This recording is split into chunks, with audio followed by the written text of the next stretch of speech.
Sí. Muy buenas tardes, estimados participantes. Les doy una cálida bienvenida a B-Lawyer. Soy Emileta Mayo y hoy tengo el placer de presentarles una sesión más del Diplomado de Derecho Constitucional y Derechos Humanos con el tema Disolución Constitucional del Congreso de la República, que será desarrollado por el distinguido doctor Fernando Calle Jayen, quien es doctor en Derecho y magíster en Derecho Constitucional con formación en Derecho Empresarial Internacional. También es profesor en destacadas universidades peruanas, autor de varios libros y penalista reconocido nacional e internacionalmente. Es experto en metodología didáctica y educación jurídica. Cuenta con una amplia trayectoria en docencia de pregrado y posgrado. Queridos participantes, a quienes nos acompañan desde el aula virtual, desde aquí de la plataforma de Zoom y a través de las redes sociales por la transmisión en vivo, se les recuerda que pueden realizar sus preguntas durante la sesión, las cuales podrán ser atendidas por el doctor en el momento que mejor disponga. Así es, muchas gracias, estimado doctor, también por estar el día de hoy aquí y por aceptar una invitación de B-Lawyer. Así que le cedo el uso de la palabra para que pueda comenzar con su sesión de hoy. Muchísimas gracias.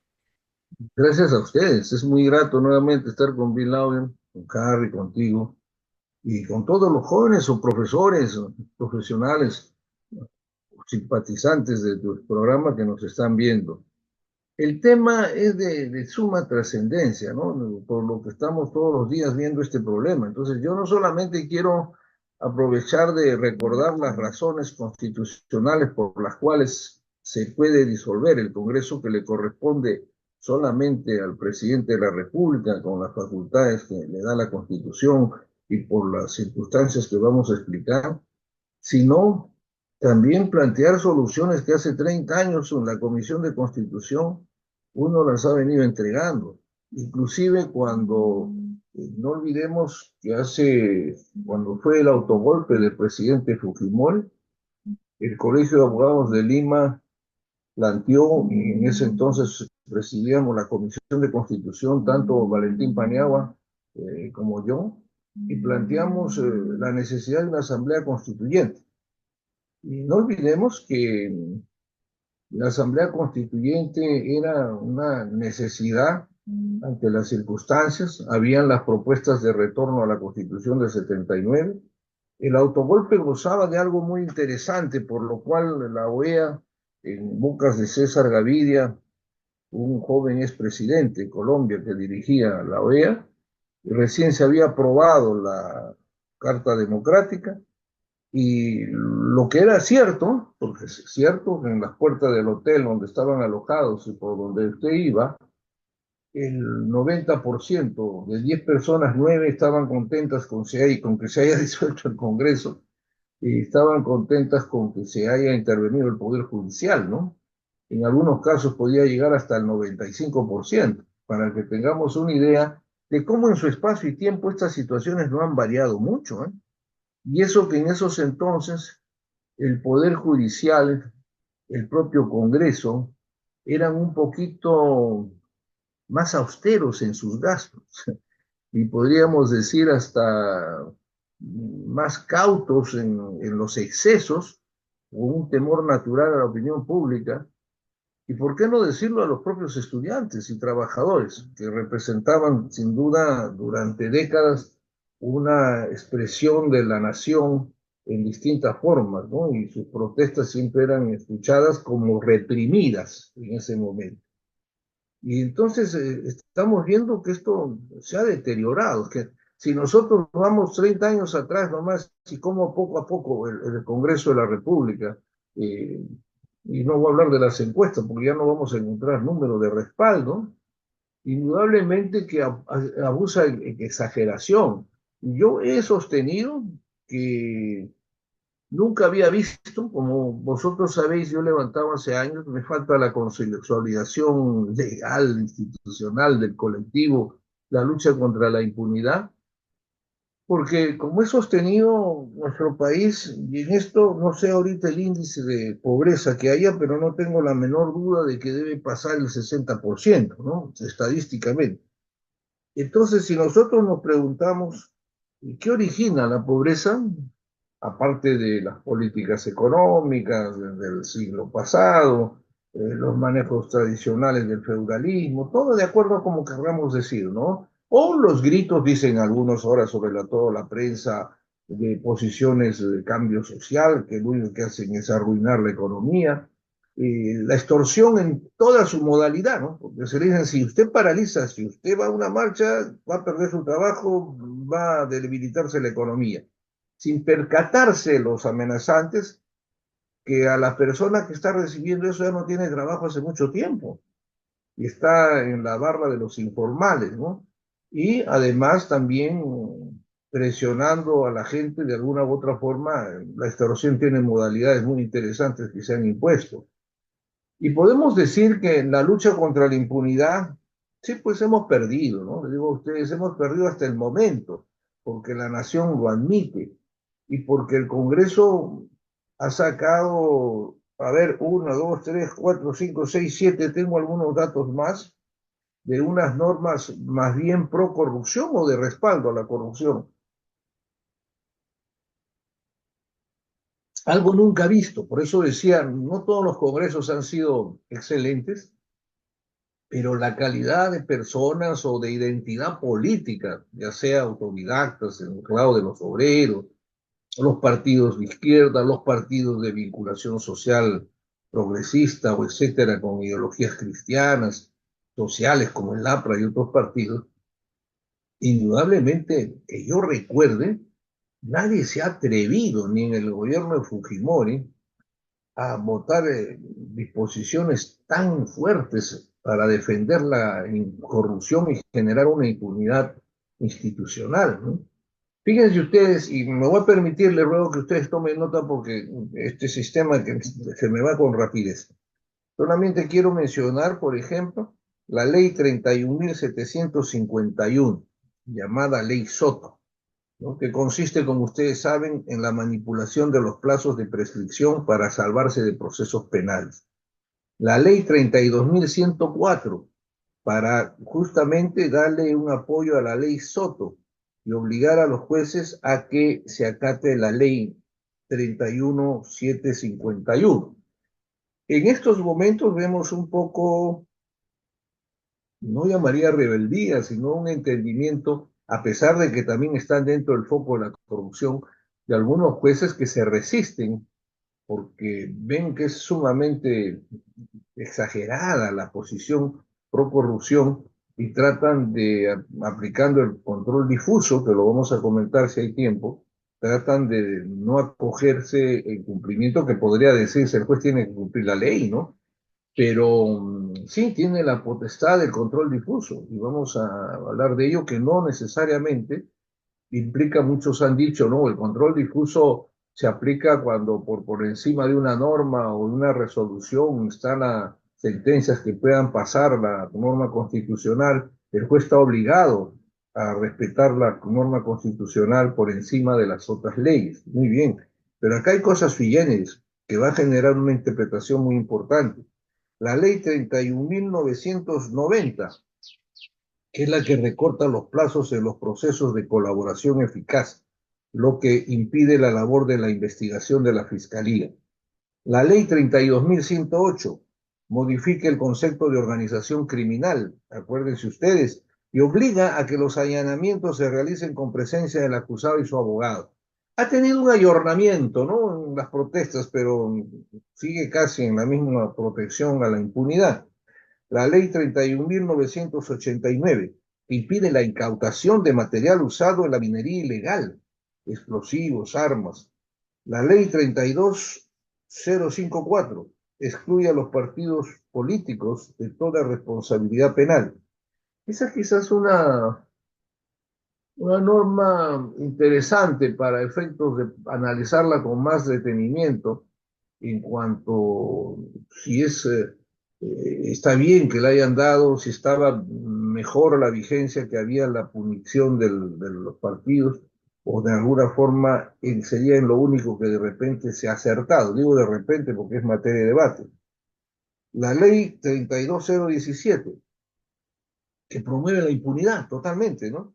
Para terroristas, militares y otros que hayan cometido crímenes de lesa humanidad. Me libero de esto un ratito para poder entonces ingresar a muchas razones por las cuales yo les diría que lo que fue un grito el año 2000, hoy día es más potente en cuanto a la Asamblea Constituyente. Creo que es la única salida. No es el tema, me dirán, pero es que todo esto es un conjunto de situaciones que nos han llevado a una coyuntura no solo ya constituyente, sino una situación de un Estado fallido, con el agravante que fallido y todo hay un control del crimen organizado, del poder oculto en una forma exagerada. ¿Por qué no mencionar también al narcotráfico, ¿no? Que compite con la minería ilegal, dícese, en ingresos económicos de exportación y obviamente no de pago de tributos, ¿no? Entre otras cosas. Entonces, nosotros hemos tenido un antecedente que hay que aclararlo con relación a la disolución del Congreso en la última oportunidad, con relación a un referéndum que acuérdense ustedes, se creó con la no reelección, la disolución del Consejo Nacional de la Magistratura como organismo constitucional autónomo y que nos trajo consecuencias muy lamentables hasta hoy, pero que la curiosidad de nosotros nos puede inquietar a interpretar entonces cómo puede un tribunal constitucional en su momento, primero, demorar una situación competencial de tanta trascendencia, disuelto el Parlamento, se planteó la cuestión competencial y terminó discutiéndose, muchos han tergiversado, eso es lo que uno ha dicho en su momento. Yo he sostenido desde el inicio de eso que era Ujú. inconstitucional, pero que daba el derecho de la duda, porque quería que se me explique, y nunca lo hizo el tribunal, qué era para ellos el voto fáctico, que es lo que se licenció para que se diga que se había cumplido con dos censuras para efectos de que la presidencia de la República o el presidente de ese entonces esté facultado para disolver el Congreso. Y esto dentro de lo que dice la propia Constitución, ¿no? En la Constitución, en su artículo 100, permítame un ratito, en su artículo 113 que estamos hablando, eso es un tema ahorita muy interesante, vigente, ¿no? Pero en el artículo se habla de la disolución con las relaciones con el poder legislativo, ¿no? El artículo 134 de la Constitución vigente, la del 93, en su artículo 134 señala, y quiero ser literal, que el presidente de la República está facultado, no necesariamente tiene que hacerlo, está facultado para disolver el Congreso si éste ha censurado o negado su confianza a dos consejos de ministros. El decreto de disolución contiene la convocatoria a elecciones para un nuevo Congreso. Dichas elecciones se realizan dentro de los 4 meses de la fecha de disolución sin que pueda alterarse el sistema electoral preexistente.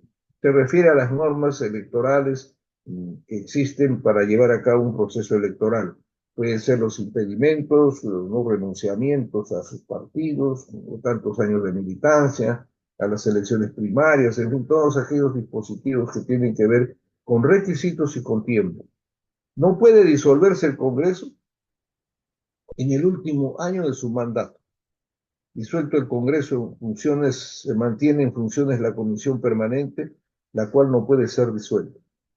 No hay otra forma, nos dicen, de revocatoria del mandato parlamentario. Bajo el estado de sitio, el Congreso no puede ser disuelto. Muy bien, pero en el caso de esta aplicación, estábamos hablando de que lo que dijo en su momento el tribunal, que ya no tuve el honor de conformar, sostuvo efectivamente de que sí había procedido en una palabra bien la disolución y que era constitucional porque se había cumplido con dos censuras, pero con la diferencia de que en una de ellas se había aplicado el voto fáctico. Vuelvo a repetir, y me ayuden ustedes. Hasta hoy, ni el anterior pleno que generó esto del tribunal, ni el posterior que opinó distinto, ciertamente, ¿no? Eso es lo curioso. Que anteriormente dijo que el voto fáctico existía y en el segundo no lo dijo, sino simplemente que había sido inconstitucional la disolución. Esto nos lleva a pensar lo que he venido sosteniendo hace mucho tiempo. Nosotros siempre jugamos a la criolla las cosas y porque nos vamos de un extremo a otro, ¿no? El- lo que era el Tribunal Constitucional, que se llamaba Tribunal de Garantías Constitucionales en su creación en la Constitución de 1979. Tenía una duración de 7 años con derecho a reelección en el Congreso, ¿no? Y un mecanismo de nominaciones por parte de la Suprema y otros. Pero vamos, y ahora se está hablando de aumentar el número. Eso sería materia de otra conferencia. Pero algo diremos. Pero a su vez se limitó el Tribunal Constitucional a 5 años sin reelección. Gravísimo error, porque miren ustedes, dos colegiados ya han dicho lo contrario en este tema competencial de lo que sucedió. Si hubiera continuado, se hace mucho más difícil contradecir sus resoluciones, porque ya sería muy grave, ¿no? Y lo malo es que tiene las gravedades que se hacen en nuestro país, en todos los órganos, nadie responde. O sea, uno puede hacer barbaridad y media, destrozar un sistema, a nadie lo juzgan, ni nadie interviene. El control político no está en función, lamentablemente, de los intereses de la nación, sino por coyunturas de intereses de grupo. Y cuando hablo de grupos, porque ustedes pueden decir, pero son la política, los partidos, ¿no? Como dicen, se ha judicializado la política, hay persecución política, no hay persecución a nadie aquí. Y yo diría que más que judicializado, se ha corrompido la política. Y cuando dicen la política se ha politizado el Poder Judicial, tampoco, se ha corrompido el Poder Judicial, ya hace muchísimo tiempo, amén de las ineptitudes de ambos órganos, ¿no? Tanto el Congreso como el sistema de justicia, incluyendo en ello al Ministerio Público. ¿Y por qué no a otros órganos que tienen que ver, organismos, con todo el sistema de justicia, que vendría a ser, todavía puede ser, yo diría que ya pudo ser, y no ha sido hasta el momento, la garantía, la esperanza de que la impunidad no se haya consolidado como está hoy día, ¿no? Somos el país de los prófugos. Y en esta parte quiero rescatar con ustedes, si bien en el diccionario van a encontrar algo similar a lo que se está aplicando, pero era una tradición en América Latina, y especialmente en nuestro país con tantas dictaduras y persecuciones políticas, presos políticos, eh, un maltrato tremendo a los que defendían la democracia o por sus ideas más radicales, lo que fuere, pero justamente la palabra clandestinidad, miren cómo cambian las cosas, ¿no? La palabra clandestinidad se usaba, era lo frecuente, que un luchador político o alguien que era perseguido con las artimañas de la dictadura pase a la clandestinidad. Y hoy la pobre palabra clandestinidad la han modulado en contrario en tal forma que cualquier delincuente dice pasó a la clandestinidad, ¿no? Cuando en realidad son prófugos de la justicia. Esa sería la verdadera calificación de quienes no están, prófugo y medio algunos, pero lo cierto es que todas estas desviaciones, malas modulaciones de la Constitución, sus deformaciones, nos hacen pensar en lo que decía al inicio, de la necesidad ya y urgencia de una asamblea constituyente. Y lo digo porque las consecuencias de no hacerlo, que a las finales se va a hacer, creo, pero con poco de violencia que va a traer como consecuencia a lo mejor una carta política no deseada, en el sentimiento de que la razón puede decirnos que no es lo más correcto, ¿no? Pero así estamos.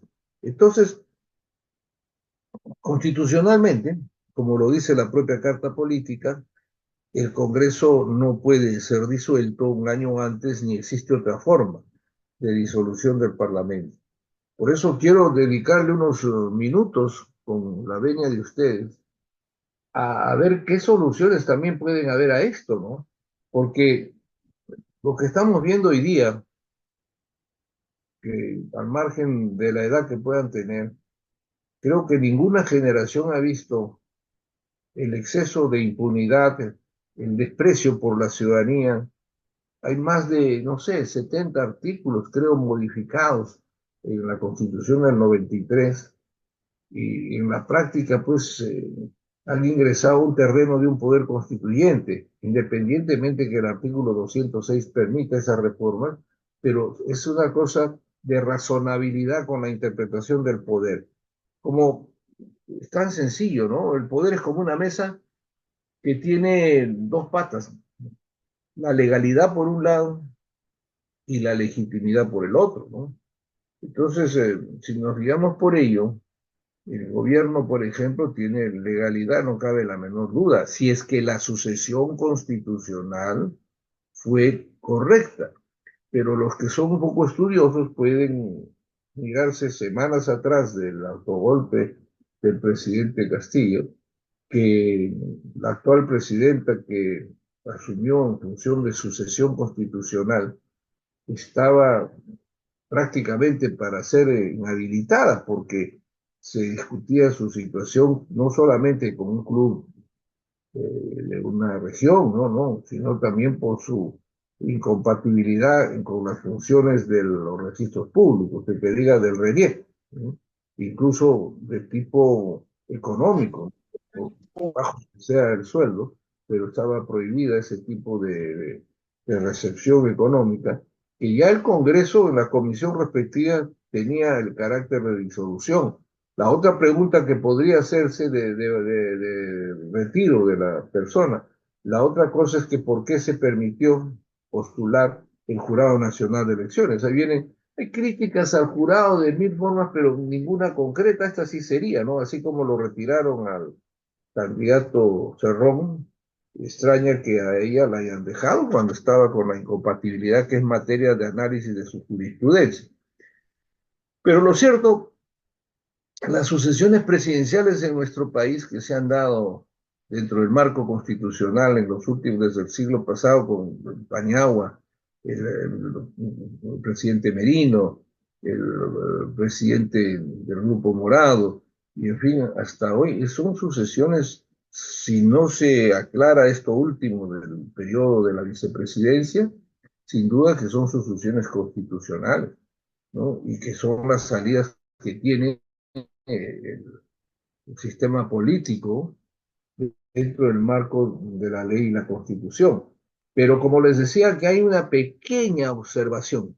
Nosotros desde la República hemos tenido la tentación, han habido voces del verdadero descentralismo, hubo un partido descentralista que participó en la Constitución de 1933, acuérdense, muy representativo, es que buscaba una especie de federalismo también, ¿no?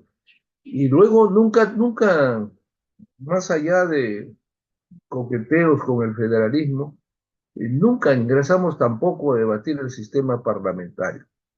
¿Y por qué me refiero a ello? Porque sin duda a lo que estamos viendo y con estos articulados, yo quiero permitirme, para ayudar un poco a mí mismo, a ver una salida, una solución, porque miren ustedes, el, hablamos del poder y hablamos de las dos patas.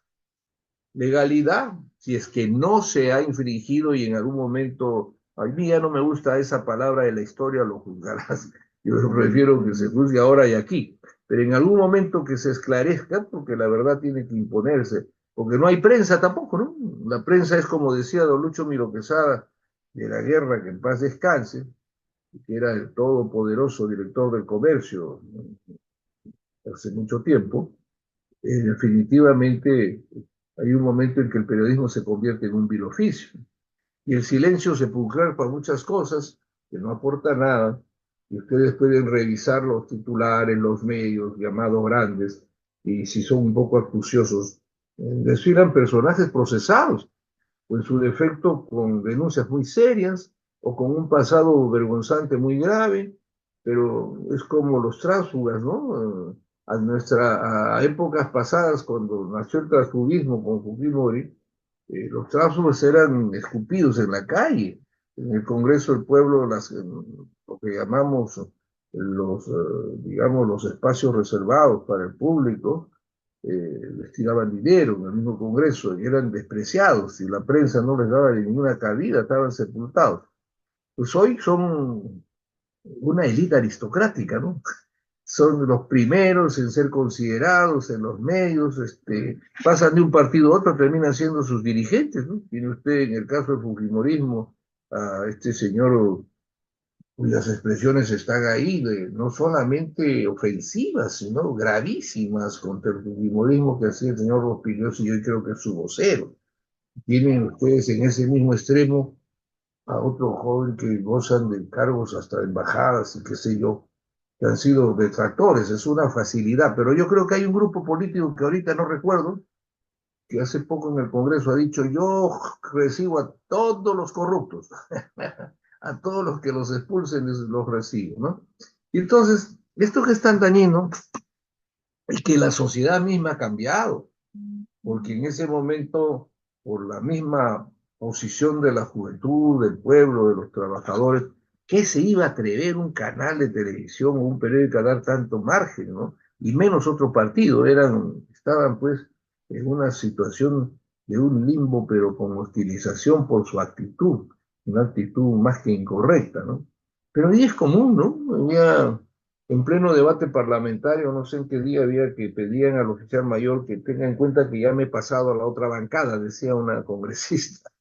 Y esas cosas las estamos viendo. Y en realidad, que parece algo cómico, los que se ríen son los sinvergüenzas que hacen daño al país. Y nosotros lo admitimos, somos parte del coro de eso, cuando eso ya debió haberse cortado hace muchísimo tiempo y haberse mantenido la sanción que se tenía por lo menos moral al respecto, ¿no? Pero así está construido. Por eso yo diría que, contradiciendo algunas apreciaciones periodísticas de la prensa que hemos referido, cuando dicen que las bancadas, los partidos, ¿por qué partido? ¿No? Y indudablemente que el respaldo, el sostén de un gobierno en el que si usted jura mañana como ministro tiene que jurar comprometido sin cometer actos de corrupción.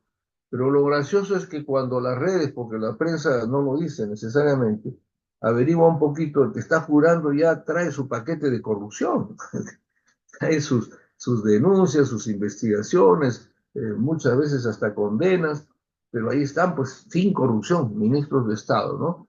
Y hemos llegado a una situación que la lógica no tendría, el principio de razonabilidad desaparecido, ¿no? Porque vuelvo al tema, legalidad, superadas estas cosas que dejan dudas, estaría perfecto, pero un gobierno con el 2% de simpatías, quizás hasta menos, un parlamento que linda ese tipo de respaldo a las encuestas que pueden tener o no valor, pero creo que es el sentimiento de la población. ¿Con qué atrevimiento de representatividad, de legitimidad se modifican 70 artículos de la Constitución? Vuelven a actualizar el Senado y sacan estos 8 dispositivos, creo que siguen saliendo, todos en pro de la corrupción. Entonces, sin duda que hace tiempo hay motivos más que suficientes para no solamente una vacancia, sino para la disolución del Congreso. Y ustedes me dirían cómo se puede hacer.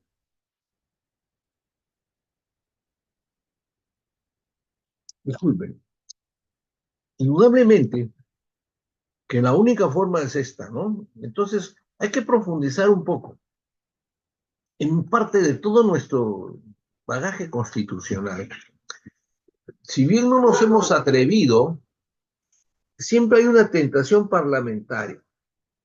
Y fíjense ustedes, un esnobismo parlamentarista, ¿no? Porque un ejemplo común, el cargo de primer ministro no existe en nuestra constitución, no ha existido en ninguna de las constituciones, siempre ha existido presidente del Consejo de Ministros. Y fíjense ustedes, sin embargo, yo no sé hace cuánto tiempo, quizás ustedes por el ayornamiento equivocado que se hace, porque un periodista lo dice, porque una lideresa de un partido lo dice, y bueno, y todos admitimos que se llama primer ministro, y eso es una barbaridad, ¿no? Porque ¿dónde sacan usted en la Constitución el cargo de primer ministro? Existe el cargo de presidente del Consejo de Ministros, que a diferencia del sistema parlamentario, el primo ministro, como dirían los italianos, o el primer ministro, gobierna, es el jefe de gobierno. ¿no? En todo, incluso en las monarquías constitucionales, el rey reina pero no gobierna. Y ese es el cargo de primer ministro. Nosotros no lo tenemos. Bueno, nos inquieta, pues ustedes se acuerdan, los más jóvenes de repente, cuando llegamos por mandato a la Constitución del 79 y después se creó la Ley de Bases de las Regiones y llegamos a postular muchos a instalar en nuestras regiones las asambleas regionales, que así se llamaban, ¿no? Asambleas regionales, y naturalmente que tuvo poca duración, ¿no? Porque el autogolpe del presidente Fujimori acabó con esa tentación de centralista en verdad, ¿no? Por muchas razones que habría que verlas. Y estas asambleas regionales, yo iba a lo que estaba comentando hace unos minutos, el cargo del electo era asambleísta regional. Pero ustedes vean las paredes entonces, ¿no? Diputado regional.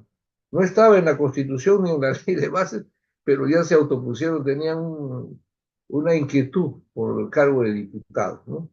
Todavía no había congresistas, que ahora van a volver otra vuelta, dice, a ser diputados. Pero vuelve a pasar lo mismo. Y fíjense, vamos más allá. El único vocero es el presidente del Consejo de Ministros, ¿no? Vocero del gobierno es el presidente del Consejo de Ministros. Y esto, aparte de las carpetas que competen, ¿no? Y, y como dicen bien claro el artículo 121, el Consejo de Ministros tiene su presidente. Corresponde al presidente de la República presidir el Consejo de Ministros cuando lo convoca o cuando asiste a sus sesiones, ¿no? Y al presidente del Consejo de Ministros, de acuerdo al artículo 123, que puede ser un ministro sin cartera, antes había el Ministerio de la Presidencia, pero le dicen que ser después del presidente de la República el portavoz autorizado del gobierno, numeral 1 del artículo 123 de la Constitución. Entonces, después de lo que dice el presidente, el portavoz del gobierno es el presidente del Consejo de Ministros, de la presidenta. Y sin embargo, ahora hay otro portavoz, ¿no? No sé cómo, no lo recuerdo ahorita, pero aparece a cada rato, está contratado por resolución en un cargo que no existe en la Constitución y que el señor presidente del Consejo de Ministros no le hace ni ya, y aquí por sostenerse en el cargo los pueden ofender, pasar, burlarse, pero ahí no importa, ¿no? No existe. Y encima el vocero, que no recuerdo ahorita el nombre, ayúdeme, pero sí tiene que ver con el problema del el gravísimo delito de la alimentación de nuestros niños, que le han cambiado solamente el nombre. Este señor no solamente no tiene sitio ahí, pero sí tiene sitio y sueldo con toda seguridad, pero además tiene procesos, o sea, no sé en qué momento ha jurado sin cometer corrupción, tiene un lastre ahí, según dice en la prensa, ¿no es cierto? Entonces hago estas referencias para ubicarnos un poco en cómo y por qué este tipo de disoluciones no están previstas en las posiciones que nunca se había pensado, un Congreso donde no hay partidos o no hay ideologías prácticamente, un Ejecutivo que tampoco lo tiene. Entonces, cualquier politólogo acaba de estar en problemas. Entonces, ¿cómo se mantiene esto? Si los partidos son las fuerzas representativas, si el diálogo hay que consensuar, ¿no? Hasta transar si quieren. Aquí lo que vemos es que hay una subsistencia, una supervivencia, porque nadie quiere ir a la cárcel. Fíjense, he escuchado un informe, como ustedes, creo que son 38, 48 congresistas investigados, con procesos de investigación por delitos muy serios, sin perjuicio de los choros, ¿cómo le dicen esto? Muchos sueldos, ¿no? Choros sueldos, sin perjuicio de ellos, que hay cárcel y hay algunos congresistas que les han dado 20 años de prisión, claro que no son habidos, ¿no? También están de prófugos. La relación de prófugos es enorme, nunca hemos tenido tanto prófugo y mal usada, reitero y protesto, la clandestinidad en este caso, para delincuentes de cuello y corbata, cuando era un honor la clandestinidad en torno a ser un perseguido por tus ideas, por tus protestas, ¿no? Pero en fin, son los tiempos que estamos viviendo y sobre los que tenemos la obligación de ver cómo esto se puede cambiar. Entonces, yo diría que podemos entretenernos un poquito, un rato, un juego mental académico, En cuanto a esta facultad del artículo 134, ¿no? Yo les decía que hay una tentación parlamentaria. Así como hemos sacado el presidente del Consejo de Ministros y también las interpelaciones, ¿no? Hay una parte que nunca se utiliza aquí, que es, creo, que sí existe en el sistema parlamentario, que los ministros de Estado pueden ir diario al Congreso a ser consultados, a tener un debate con los parlamentarios, ¿no? Pero no en proceso de interpelación, ¿no? Como también hay casos en el Perú en que no merecerían ni ser interpelados, ¿no? Deberían ser censurados de inmediato, como se hacía antes, con ya el colmo de la actitud de un gabinete o de un ministro que no solamente no está en la altura, sino o a la altura, sino que abusan. Es una burla, la verdad, lo que estamos viviendo, pero así está. Son nuestros tiempos, pero vamos a hacer un breve diálogo con ustedes de entender, quizás porque hay mucha crítica a esto, ¿por qué tiene esta facultad el presidente? En la Constitución del 79 se necesitaba 3 censuras de gabinetes. Hemos ido reduciendo. El 33 también había la censura, pero hay una cosa muy interesante, ¿no? Yo tengo la impresión, habría que revisar profundamente el diario, los debates de tiempos atrás, pero en esa tentación parlamentaria que nunca la hemos querido debatir ni instaurar, recogemos algunas inquietudes, ¿no? Como ustedes saben, en el sistema parlamentario, el gobierno sale del Parlamento, o sea, todos los ministros son parlamentarios en ejercicio. Y esto se mantiene en tanto tenga mayoría, o sea, el gobierno de la mayoría, ya sea con alianzas, con frentes, hasta que haya entendimiento. Y cuando esta mayoría, que es raro que uno solo pueda tenerla, y no ser una referencia, cuando esta mayoría se pierde porque la habilidad de los líderes no llegan a poder consensuar los votos o la participación en el gobierno, y ya no hay entendimiento, la salida es la que dijo la Revolución Francesa al denominar al pueblo el soberano, ¿no? Entonces, se disuelve el Congreso y se va hacia el soberano para que vuelva a votar y vea a quién le puede dar mayoría o cómo puede facilitar, si no tiene alguien la mayoría absoluta, que pueda obligar con otros grupos de similar concepción política o ideológica para que puedan consensuar y armar un gobierno mayoritario. Esta inquietud parece que la hemos plasmado en parte aquí, porque miren, se le han querido poner 1000 condiciones, pero para mí es una herramienta que se le da al presidente de la República. Son 5 años de gobierno, este es otro tema que vamos a tocar, son 5 años, ¿no?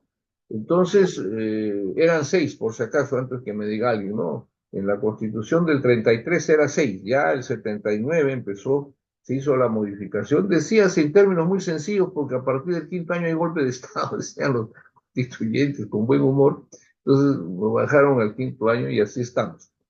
Entonces, fíjense ustedes, en verdad, habría que profundizar en todo, y yo creo que esta es una herramienta parlamentaria en la que le dice a un presidente que no tiene partido o que en realidad lo ha perdido y ya no tiene mayoría y tiene un Congreso totalmente opositor y que el pueblo sí lo apoya. Entonces, sus labores que son positivas para el elector son rechazadas por quienes están en su oposición al gobierno y tienen cierta mayoría. Entonces, ante eso, ¿qué le queda a un gobernante? No tiene mayoría para disolver, no tiene, las censuras no se las van a dar. Entonces, está facultado a presentar en el Congreso un gabinete que pida un voto de confianza por X cosas que presume que no se la van a aceptar, ¿no? Por decir, reducir el presupuesto, que les afecta al bolsillo de los parlamentarios, qué sé yo, propiciar que no le den voto de confianza 2 veces. O sea, dan la oportunidad en la doctrina para que tú puedas ver la forma de que llegues a las 2 censuras para disolver un Congreso. Lo que no se ha meditado, desde el artículo 307 de la Constitución del 79, que es una cláusula pétrea, y que lo que no meditó fue en cómo somos nosotros, los seres humanos. En este caso igual, esto está hecho pues para poner en posición al opositor, pero que tiene principios, tiene valores, a negar el voto de confianza y entonces ofertarse a que se vaya y se disuelva para ir a un nuevo proceso electoral parlamentario, ¿no? Pero como aquí simplemente nadie quiere ir preso y todos son, ustedes los están viendo, no hay ningún debate ideológico ni nada, sino simplemente que dan voto de confianza con total tranquilidad, así sea lo peor que están haciendo, simplemente para evitar que puedan ser disueltos, ¿no? Entonces, pero es una herramienta de ese tipo, recoge algo el sistema parlamentario. Y fíjense cómo son las cosas, ¿ah? Si el Fujimorismo, llamado así, ¿no? En su momento creo que tuvo 72 parlamentarios.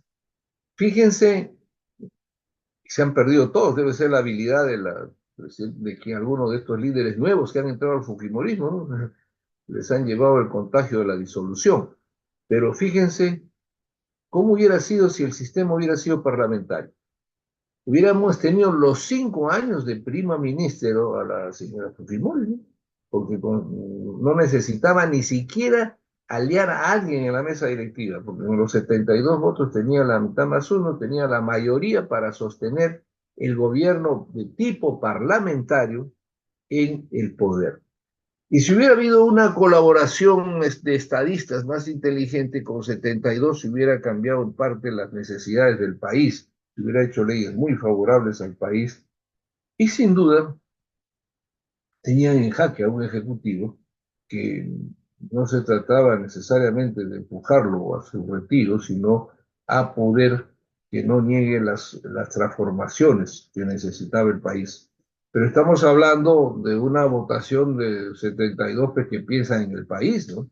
Pero aquí está demostrado que en muchísimo tiempo no se ha pensado, ni siquiera como concesión democrática, en el destino de la República. Entonces, fíjense, este artículo 134, para quien hoy día está conversando con ustedes, salud con ustedes, perdón, quien está conversando con ustedes, tiene la posibilidades de un manejo político de presentar en el Congreso. Incluso puede combinar su gabinete, ¿no? Nuevo, para que de esta manera pueda buscar la posibilidad de una disolución parlamentaria. Pero esas cosas se dan como la vacancia, ahora están discutiendo por una cirugía plástica, pero con el basamento en el artículo 114 y 115 de la Constitución. Cuando cualquier ciudadano me pedirá, pero hace tiempo que la vacancia debió darse. Otra de las cosas, por la incapacidad moral, otra de las cosas que a nosotros nos falta legislar es con precisión la sanción a la mentira, ¿no? Porque el perjuro en nosotros pasa muy light. Y no puede ser que las más altas miente el presidente, miente la fiscal, miente la oposición. Todo el mundo miente, todo el mundo se burla y no le pasa absolutamente nada.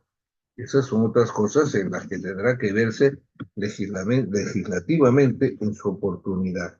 Entonces, fíjense, ahora que está de moda, yo quiero recordarles a ustedes, decía de moda por lo que se está hablando del artículo 114 y 115 de la Constitución, ¿no? Y cuando se creó, esa ley también es inconstitucional desde mi óptica. Bueno, uno la viene diciendo, ¿no? Muchas cosas digo en minoría total, desde cuando era miembro del tribunal, pero también después se acomodan con lo que uno ha dicho, ¿no? Un poquito de memoria, el caso del presidente Merino, que te lo he dicho con la mayor deferencia, nunca debió renunciar. Si él no hubiera renunciado, no sé si hasta ahora estaría vigente y hubiéramos mantenido el desarrollo democrático sin la presencia de lo que ustedes ya se han dado cuenta y el daño que le hace al país, ¿no?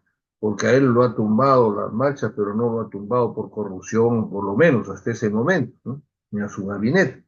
Pero decidieron optar, desde mi óptica, por el camino más fácil, la de Villadiego. Me voy, que se acabó el tema. Y dejó lo que dejó. Pero a lo que voy es a esto.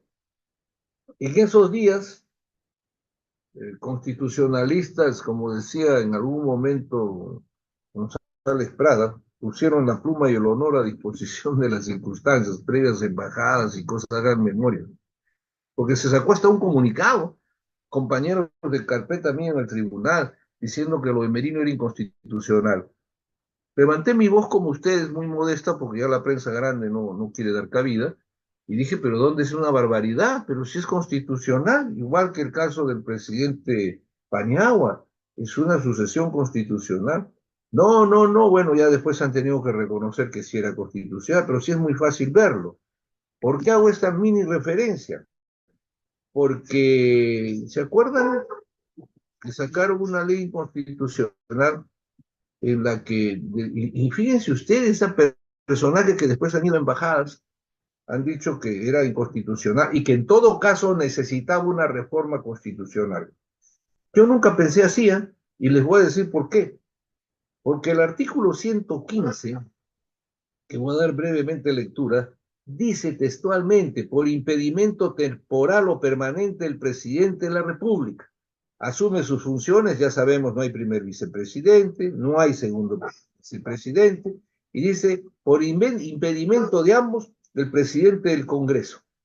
Y agrega lo que es una realidad, si el impedimento es permanente, el presidente del Congreso convoca de inmediato a elecciones, ¿no? Y lo mismo dice, pero dejando en vacío, en el segundo párrafo cuando sale de viaje. Y ese pequeño huequito, sin leerlo de arriba, sacaron una ley en la que muchos constitucionalistas dijeron que estaba mal, pero después, revisen un poco, llegaron a decir que, bueno, en caso de una emergencia, ¿no? Ya, bueno, la cosa que se acomodó, como se acomodan los aplausos, eh, definitivamente y lamentablemente en la historia de nuestro país, ¿no? Porque fíjense ustedes, por ejemplo, el artículo 116, que es compatible con todos, y lo voy a decir así suelto para que analicen y piensen en todos los cargos públicos del país. Dice, el presidente de la República presta juramento y asume el cargo ante el Congreso. ¿Qué quiere decir? Que tú cuando prestas juramento tienes que asumir un cargo, ¿no? Si no, no se explica. Entonces, fíjense ustedes, y ayúdenme en esto, en esta interpretación que hago en relación a este artículo 115, que ahora están hablando del 114. Refiero por la cirugía, déjenla a la señora pues, hacerse sus retoques, lo que sea, ¿no? El fondo del tema es si abandonó el cargo, ¿no? Esa es toda la discusión e investigaciones que no sé si van a poder llegar a ello, ¿no?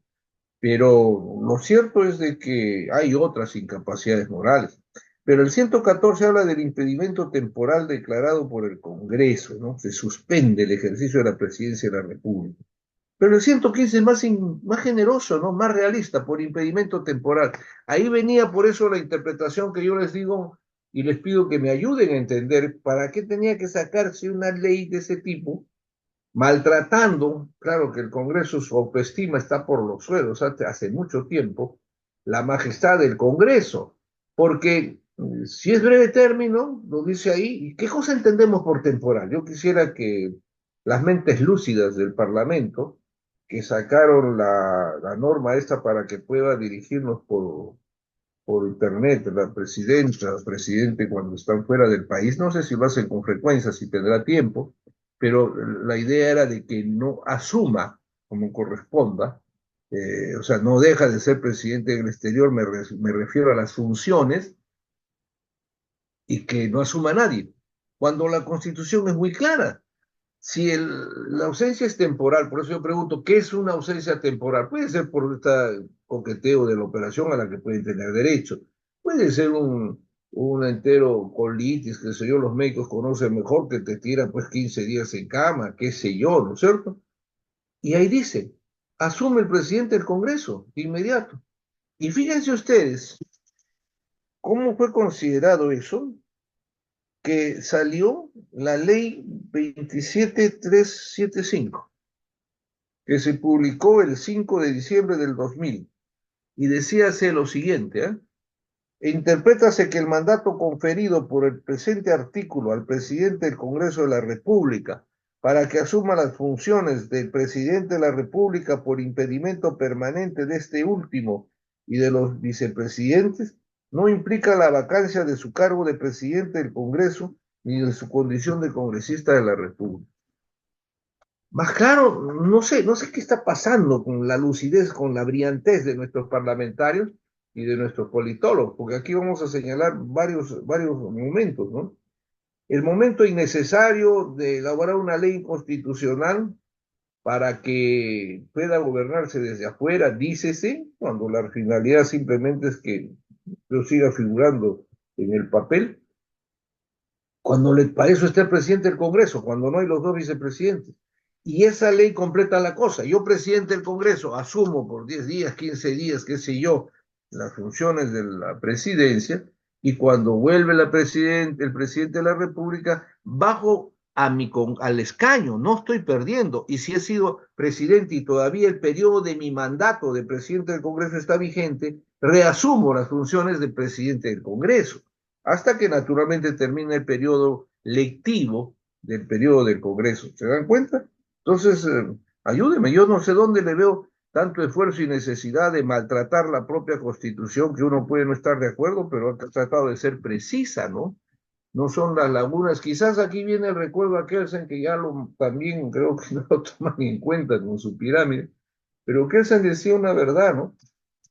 Cuando Pero en concreto decía cuando la mala intención, porque él decía cuando la gente no entiende, cuando hay personas que no entienden, mejor hay que hacerle con claridad, hay que ponerle, ¿no? Cuando el presidente de la República sale del territorio nacional, pues hay que precisar que también sea el presidente del Congreso. ¿Para qué si está en la parte superior? Porque la ausencia es temporal, no es definitiva.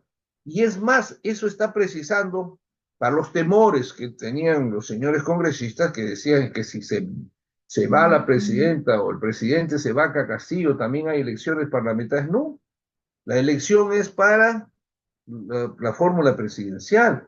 Otra cosa es, por eso existe, no se olviden ustedes, ¿no? El artículo 134, que tiene que ver específicamente con el Congreso y dice justamente, ¿no? Que se disuelve el Congreso, pero también ahí va la convocatoria de elecciones para un nuevo Congreso, ¿no? Esas elecciones se realizan dentro de los 4 meses.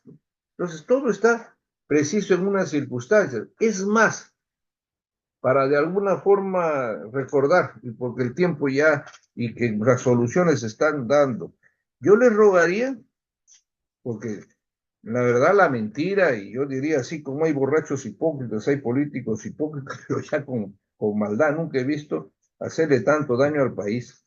Recuerden ustedes cuando el profesorcito, o sea, el presidente Castillo, fue vacado, ¿no? Y vino todo este laberinto, 80 muertos, que nadie quiere responder por ellos, etcétera. En ese momento salió la presidenta a decir que se iba al año siguiente, el 2023, que iba a renunciar con el Congreso y el Congreso, los líderes, estos que son especialistas en el partido de Porqui, de prestar juramento al señor Montesinos, seguramente, o por lo menos que han participado, y como diría alguien mejor, que los militares den un informe en filas y vuelvan a sus cuarteles, ¿no? Pero en fin, están gobernando, tienen grandes cargos. Pero lo que yo quiero decirles, y que ahí se ató y se engañó a la gente también, que no es posible, que dos legislaturas ordinarias, que se necesita y así nos sacaron pronunciamientos hasta que ya no pudieron más y saliendo del closet dijeron, no nos vamos hasta el 2026, tajantemente. Yo les envié esto porque está en su constitución, que creo que les dan a los congresistas hasta de cuero, bañadita, ¿no? Nosotros seguimos la posición que se hizo en Colombia el año 91 y tuvimos, que dio fruto a la constitución del 91. Para estos adelantos ya lo hemos practicado. Fíjense, las disposiciones transitorias especiales de la constitución vigente del 93. No sé si necesite derogatoria o en su defecto solamente dejarla sin efecto, y ese es un análisis más profundo como constitución, aunque repongan la firma que quieren reponer. Fíjense, ¿qué decía? Cuando hubo renunciaron por fax y se complicó el país, decía El presidente y los vicepresidentes de la República elegidos en las elecciones generales del 2000 concluirán su mandato el 28 de julio de 2001. Los congresistas igual. ¿Qué quiero decir? Ah, y una cosita, ¿no? Los plazos para las elecciones, de ser militante, de no ser, todos los plazos quedaban suspendidos para que se lleve adelante la nueva elección. Si tienen memoria, había gente que pedía que les paguen los 5 años que habían comprado su carro, que cómo tenían que indemnizarlos. No sé si algunos han seguido acciones, ¿no? Sobre todo por el lado de los que estaban ahí. Pero ¿a dónde voy yo para terminar en esta parte? Que esta es otra de las soluciones decentes, ¿no? De respuesta a un pueblo. Y que no necesita, en el caso de esta posición parlamentaria, no necesita el visto bueno ni la aceptación de la presidencia de la República. ¿Por qué? Simplemente es que tengan convicción de querer servir al país, de darse cuenta que no da más una situación y poniéndose de acuerdo, pues el reglamento lo modifican por breve término, diciendo, por ejemplo, que la legislatura empieza a las 9 de la mañana y la segunda legislatura a las 12 del día, y aprobado en la primera, esta forma, que el periodo termina de acá a 2 meses o de inmediato, y igual el Parlamento, se acabó, quedó listo para convocatoria de elecciones ya por un periodo incluso completo. No estamos hablando de porque ahí se termina, ¿no? Por eso es que se eligió el 21 hasta del 2001 hasta el 6, creo, ¿no? Ya no el 2005. Entonces, salidas hay para todo.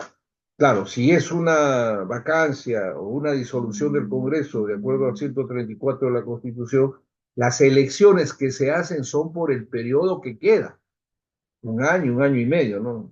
Tiene que ser año y meses, porque en el Congreso, a un año de la finalización del mandato, no se le puede disolver, ¿no? Dice la Constitución. Pero con un año o 2 meses igual. Entonces se convoca elecciones solo para el Congreso de la República, ¿no? Entonces ahí están las definiciones más claras. Pero, ¿de qué vale? Yo ya, no sé, ese, a pensar mal, porque fíjese, estos días es un chiste, ¿no? No sé cuántos proyectos más de vacancia, que el artículo 115, que el artículo 114. Oiga, así prueben un crimen, los señores congresistas no lo van a hacer, porque esto es un problema ya no de interpretación constitucional, de causal constitucional, sino de votos en el Congreso, ¿no? Si hay los 2/3 por una convicción moral de remordimiento por la nación, 2 minutos se acabó, como lo hicieron con el profesorcito, ¿no? Y como pasó anteriormente también con el presidente Kuczynski, ¿no? Entonces, fíjense ustedes, qué lamentable. Ahora, quiero terminar con algo. Esto debería obligarnos a tanta aspiración parlamentaria a que la reforma constitucional de haber una asamblea, si tuvieran la voluntad, tiene que estar en la estructura del poder.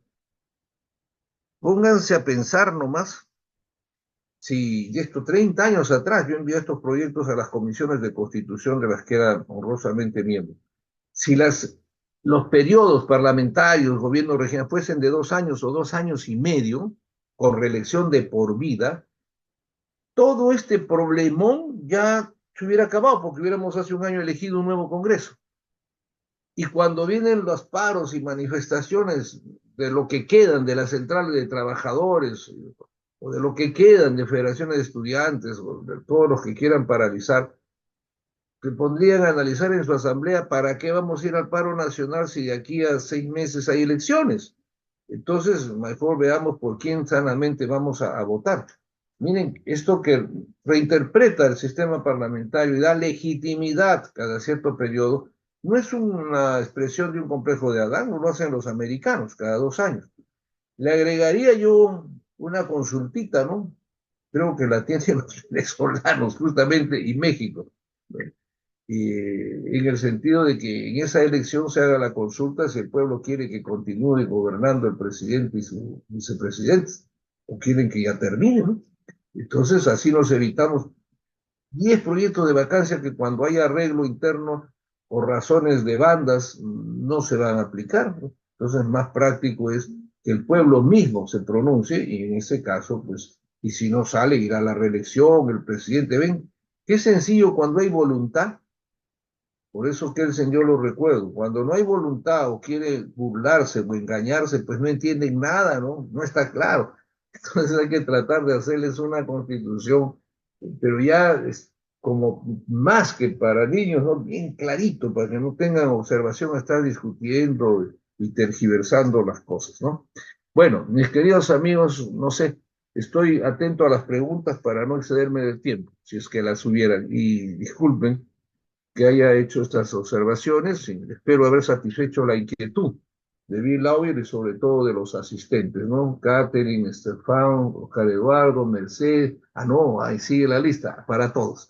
Muchas gracias, ¿eh? A la orden. Muchísimas gracias, estimado doctor, por su tan excelente ponencia. Estimados participantes, si tienen alguna duda, alguna consulta, pueden dejarlo en la bandeja de chat o pueden alzar su manito para poderles ceder el uso de la palabra. Ya tienen activado también los micros, así que quedamos atentos.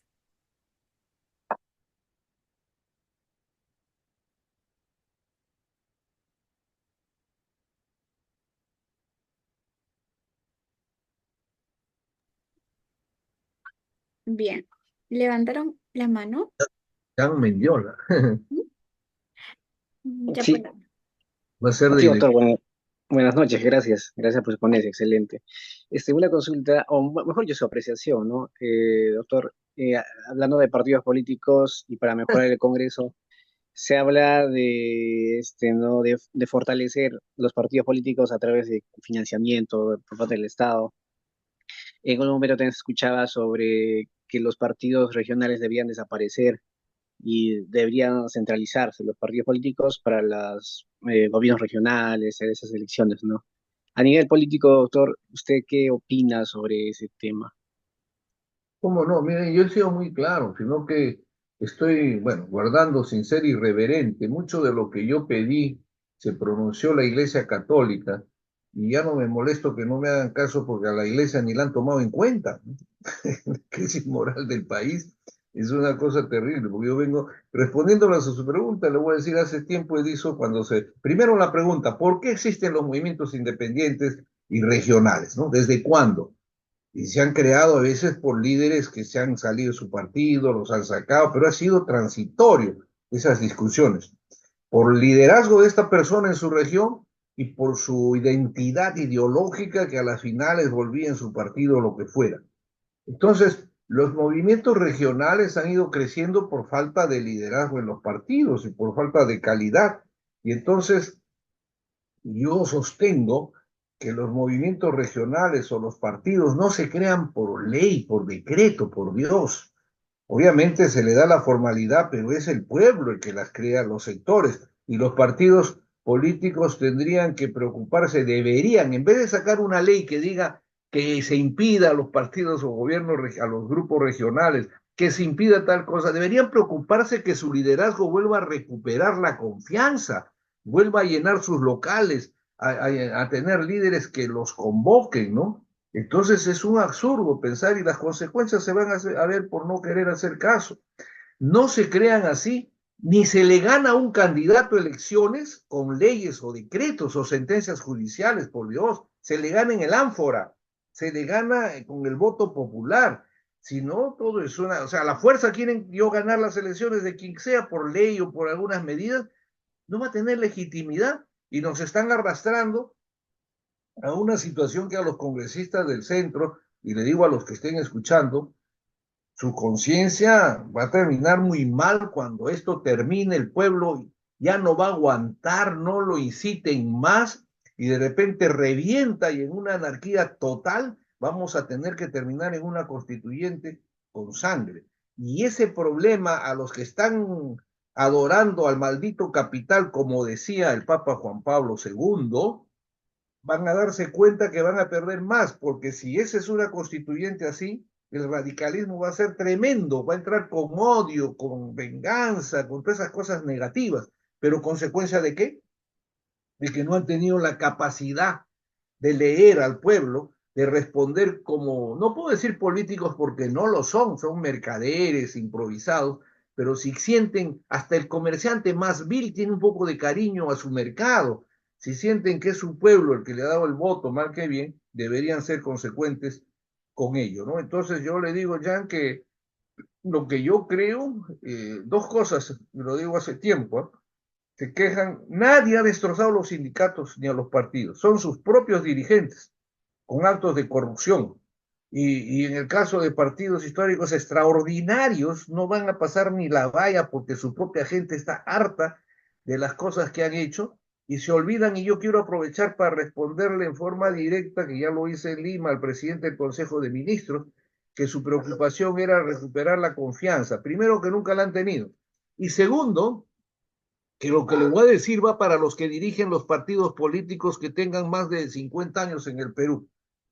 La confianza se recupera solo con honradez, no hay otra forma. La honradez, la capacidad, y nuestro país necesita gente decente. Y por eso yo ruego a Dios que en Huánuco, en Chiclayo, los muchachos pongan un simple cartelito, no a la impunidad. Si todos los peruanos gritamos no a la impunidad, nos vamos a hacer sentir de que esto se acabó, que estamos hartos, ¿no? En vez de llegar a... Y termino diciéndole algo.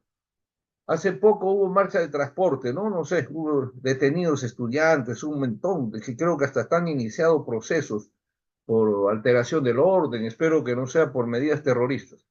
15 días han paralizado los mineros ilegales o más, ¿no? Han tomado las carreteras, todo. Dígame si hay algún detenido. Esto me hace acordar y termino, porque somos 25 gobernadores regionales. Y hasta hoy día ustedes creo conocen solo a uno en la prensa, que es la Libertad, ¿no? Y nadie se ha preguntado una cosa. El vocero debería informarnos al país si ese gobernador puede ir a Estados Unidos. Y si no puede ir, que nos digan por qué. Y si le han quitado la visa, que digan por qué. Y si verdaderamente la medida del gobierno norteamericano ha sido dura, ¿qué hacemos nosotros sin hacer nada? Teniendo, ya sé que está gobernando el señor, ¿no? Pero un ratito, una cosa es el gobierno y otra la dignidad, la moral de un país y la moral de un gobierno, ¿no? Espero haber satisfecho ya en su pregunta. Sí, doctor, muchas gracias. Muchas gracias, estimado doctor. En la bandeja de chat nos dejaron una consulta. No sé si logra verlo o desea que lo lea. Tienes una voz muy linda, léela, por favor. Ok. Eh, Comenta Elías de Cusco. Tener un nuevo vocero en el Poder Ejecutivo, ¿cuáles serían las medidas que debe tomar el Congreso de la República por usurpar funciones y vulnerar la Constitución? Y le manda saludos desde el Cusco. Un cariño al Cusco, que la quiero y me quiere tremendamente. Yo estoy muy agradecido con el Cusco por su cariño, su afecto. Y además he estado muchas veces en sus universidades, por los invitados, y siempre iré, como a todas las regiones, ¿eh? Que se acuerden de uno, y uno quiere estar por los profundos sentimientos peruanos. Bueno, yo no sé qué hace ese vocero ahí, más aún con antecedentes penales. Y la pregunta es concreta. El Congreso admite todo porque todo admite que vaya con tapar sus irregularidades y que no los lleven presos. Entonces, ahí tenemos ustedes una, ese señor no tendría que estar ahí, ¿no? Salvo que se amplíe en la Constitución o lo contraten como asesor, pero también tendríamos que decirle sin cometer actos de corrupción. Y yo diría mejor, ahí debe agregarle, presidente, un agregadito, sin cometer ni traer actos de corrupción, ¿no? Porque la mayoría tiene ahí su pasado. ¿Qué le cuesta, por Dios? Yo soy amigo de que los peruanos no podemos decirle, inclusive a este gobierno, la gente pensante o los líderes o por lo menos personalidades, no podríamos decirle no a un gobierno si te convoca, pero tiene que convocarte y no lo va a hacer con la convicción de que sí, pues hay corrupción y una personalidad no va a mezclarse avalando actos de corrupción y tiene que actuar con independencia. Así que eso no se va a hacer. Como la vacancia no se va a dar, por lo tanto, hasta que sus intereses les permita unos meses más. Y lo hacemos porque ahí la responsabilidad es total del Congreso, salvo que el pueblo. Mire, no se olviden, y eso le digo al presidente del Consejo de Ministros, que en 1870 y tantos el pueblo los colgó del campanario a los hermanos Gutiérrez y los descuartizó en la Plaza de Armas. Yo no digo ni incito a que eso, por Dios, no es, mañana seré citado, pueda suceder, pero un ratito. No abusen ya, no abusen. La gente, no me equivoco aquí, que en el Cusco y en cualquier lugar estará harta e indignada. ¿Ah? Amén de que no tiene ya ni para comer. y no tienen ni trabajo y encima están paralizados, ¿no? Y encima le dice un gobierno que le dice que con 10 soles puede hacerse un banquete. Todo eso lastima, por Dios, no sé qué asesores tiene, y este señor vocero, que habla con toda tranquilidad en nombre de la presidencia, en un cargo, bien lo han dicho, no solamente se diera, hay un montón de usurpadores en nuestro país, pero ahí viene otro problemita, ¿dónde está la fiscalía? Porque el Congreso puede no actuar por las razones que ya sabemos, pero el Ministerio Público, en todas las actividades que hay, como dice su decreto legislativo 052, yo le ruego a los fiscales jóvenes que piensen en su institución. Entonces simplemente vas a decir, si por rumor, por observación, porque en el café que estoy tomándome en la Plaza de Armas del Cusco escucho de que hay un acto delictivo, de oficio puedo iniciar una investigación, de oficio, no necesito. Y si el señor pues está empoderado de las precauciones que existen de la Constitución, si es un ministro o algo, pues informo al ministro, informo al fiscal de la Nación, no me quedo callado para que puedan avanzar. Es un cargo hermoso la fiscalía, pero lamentablemente hemos entrado a una degradación donde mi temor, cuando levanté la bandera contra la impunidad, me decían los muchachos, más o menos el 70% maestro está copado por el poder oculto. Hoy día me dicen que es el 95%.